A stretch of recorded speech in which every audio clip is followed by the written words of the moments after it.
कोल्हापूर महानगरपालिकेच्या पाणी पुरवठा विभागानं पाणीपट्टीच्या विलंब आकारामध्ये 50% सवलत योजना सुरू केली आहे।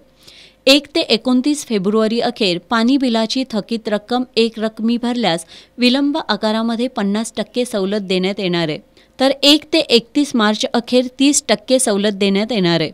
विलंब आकारातील 50% सवलत योजनेअंतर्गत आत्तापर्यंत 2,16,11,653 रुपयांची वसुली झाली आहे। पाणीपट्टी विभागाला 2023-24 या आर्थिक वर्षासाठी 77 कोटी रुपये वसुलीचं उद्दिष्ट देण्यात आलंय।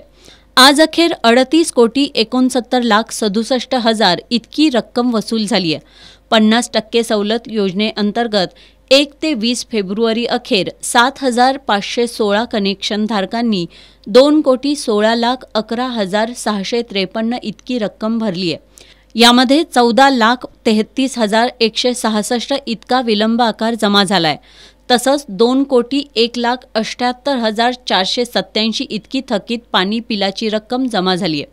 जास्तीत जास्त नागरिकांनी या 50% सवलत योजनेचा लाभ घेऊन आपली थकीत पाणी बिलाची रक्कम त्वरित भरून महापालिकेला सहकार्य करावं आणि नळ कनेक्शन बंद करणं, मिळकतीवर बोजा नोंद करणं यासारखे कटू प्रसंग टाळावेत, असं आवाहन महापालिकेच्या वतीनं करण्यात आलंय।